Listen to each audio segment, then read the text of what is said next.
இயேசு கிறிஸ்துவின் நாமத்தில் அன்பின் வாழ்த்துக்கள். இஸ்ரேல் நாட்டில் யூதர்கள் அதிகமாக மதிப்பது அவர்களின் ரபியைத்தான். நமக்கு பிஷப்கள், போதகர்கள் இருப்பதைப் போல வேதாகமத்தில் கூறப்பட்டுள்ள ரபியை இன்னமும் யூதர்கள் உயர்வாக வைத்துள்ளனர். புதிய ஏற்பாட்டில் இயேசுவின் காலத்தில் ரபி என்கிற வார்த்தை வழக்கத்தில் இருப்பதை நீங்கள் அறியலாம். கடந்த 2006ஆம் ஆண்டு 108 வயதான தலைமை ரபி இட்சாக் கடூரி என்பவர் மரித்து போனார். ஆனால் இவரை பற்றின உண்மைகளை நாம் புரிந்து கொள்ள வேண்டியது உள்ளது. இவர் பல தீர்க்க தரிசனங்கள் உரைத்து நிறைவேறி இருக்கின்றன. இவர் கடைசியாக மரிப்பதற்கு முன் இஸ்ரேல் பிரதமர் ஏரியல் ஷரோன் அவர்கள் விரைவில் மரிப்பார் என்றும் கூறியிருந்தார். அந்த சமயத்தில் ஏரியல் ஷரோன் அவர்கள் ஆரோக்கியமாக இருந்தார்கள். அதனால் அந்த தீர்க்க தரிசனம் நிறைவேறாது என்று பலரும் நினைத்தனர். ஆனால் அவ்வருடத்திலேயே ஷரோன் அவர்கள் சுகவீனமடைந்து சுயநினைவை இழந்தார்கள். இதன் பிறகு நபியின் தீர்க்க தரிசனம் உலகெங்கும் பரவியது. பல யூடியூப் காணொளிகள் மேடை ஏறின. ரபி சொன்னபடியே ஷரோன் அவர்கள் மரித்தும் போனார்கள். இது உலகையே உலுக்கியது. சரி, இதற்கும் இயேசுவே ஆண்டவர் என்பதற்கும் என்ன சம்பந்தம்? யூதர்கள் இயேசு மேசியா என்றும் மீண்டும் வருவார் என்றும் நம்பாதவர்கள், இயேசு தெய்வம் இல்லை என்பதில் ஆணித்தரமாக இருப்பவர்கள்.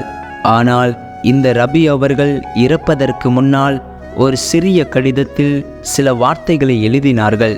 அதில் தான் மேசியாவை சந்தித்ததாகவும் பேசினதாகவும் இருந்தது.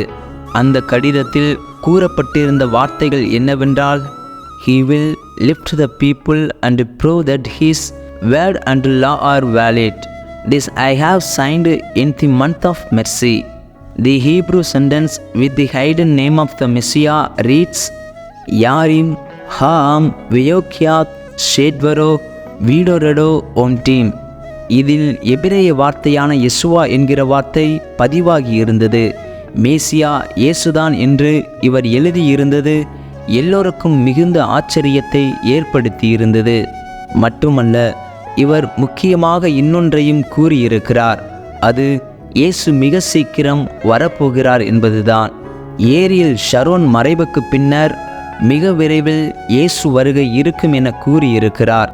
உலகத்தில் நடக்கும் பல நிகழ்வுகள் இயேசுவின் வருகையை முன்னறிவிக்கின்றன. சுவிசேஷம் பரவ முடியாத இடங்களில் தேவன் செயல்பட்டு கொண்டிருக்கிறார். அரபு தேசங்களில் இயேசுவின் அன்பு ஊற்றப்பட்டு கொண்டிருக்கிறது.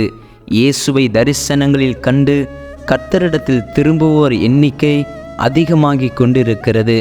தொடர்ந்து நாம் ஜெபிப்போம். கர்த்தருக்காக வைராக்கியத்துடன் காத்திருப்போம். இந்த காணொளி நிச்சயம் உங்களுக்கு பிரயோஜனமாக இருக்கும் என்று நம்புகிறோம். இந்த காணொளியை கேட்ட உங்களையும் உங்கள் குடும்பத்தையும் கர்த்தர் ஆசீர்வதிப்பாராக. ஆமென்.